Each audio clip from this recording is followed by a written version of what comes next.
waxaa cirka isku sii shareeraya xiriirka u dhaxeeya sharikadaha Huawei iyo sidoo kale sharikada Google oo ah mid kamid ah sharikadaha ugu waaweyn caalamka. Sharikada Huawei oo ah mid kamid ah sharikadaha soo saara telefoonada kana mid ah 10 sharikadood ee ugu horeeya dhinaca wax soo saarka telefoonada oo laga leeyahay dalka China ayaa waxa uu khilaaf soo kala dhaxgalay iyada iyo shabakada Google kadib markii ay Google sheegtay in ay xadidayso adeegyada ay siiso sharikada Huawei telefoonada ay soo saarto. Tani ayaa ka dambeysay kadib markii uu Mareykanku cashuuro dheeraad ah iyo cunaqabateyn ku soo rogay dalka Shiinaha isaga oo sheegay in alaabaha ka imanaya dalka Shiinaha lagu dalici doono cashuurta 60%. dalka China ayaa kaga jawaabay inuu isna kor u qaadi doono alaabaha ka imanaya dalka Mareykanka 70%. khilaafaadka u dhaxeeya shabakada Google iyo Huawei ayaa salka ku haya dhinacyada Android-ka ama adeegga ay ku shaqeeyaan telefoonada smartphone-ka iyo sidoo kale Gmail-ka Play Store-ka Google-ka ee laga soo dego programyada iyo sidoo kale YouTube-ka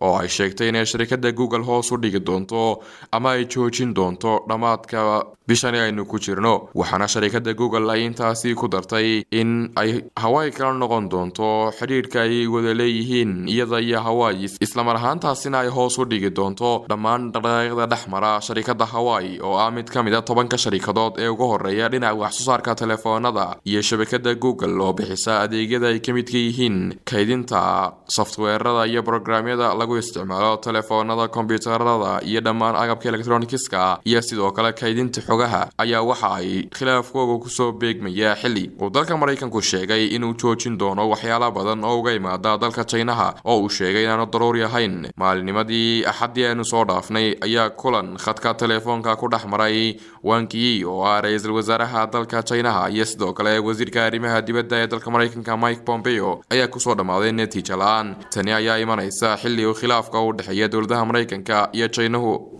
cirka isku sii shareerayo oo midba midka kale uu sheegay inuu ku kordhiyay cashuurta alaabaha uga yimaada labada dal ee u kala gudba. dalka China ayaa mid kamid ah dalalka ugu horeeya dhinaca dhaqaalaha isla mar ahaantaasina ah dalka ugu badan ee soo saara agabka electronics-ka gaar ahaan dhinaca telefoonada oo sharikada Huawei ay u qaabilsan tahay. Huawei khilaafkeeda ayaa soo jiitamayay muddo kadib markii agaasimaha Huawei ee qaaradda Ameerika lagu xidhay dalka Canada isla mar ahaantaasina ay Canada sheegtay inay u gacangelinayso dalka Mareykanka balse China uu sheegay inuu isna ka qaadi doono talaabo taasi oo markii dambe keentay in la iska sii daayo agaasimahaasi. waxaana ay Canada ku eedeynaysa inay shirkadda Huawei cashuur kala dhumatay dalka Mareykanka. lama oga ilaa hadda halka uu saldhigi doono khilaafka u dhaxeeya sharikadaha Google iyo Huawei oo kamid ah sharikadaha ugu waaweyn caalamka dhinaca tiknoolajiyada balse waxaa laga dhur sugayaa tallaabooyinka uu qaadi doono madaxweynaha fudud ee dalka Mareykanka Mr. Donald Trump iyo sidoo kale dhigiisa dalkaasi China Xi Jinping. Yonis Cabdiraxmaan, telefishinka Horyaal.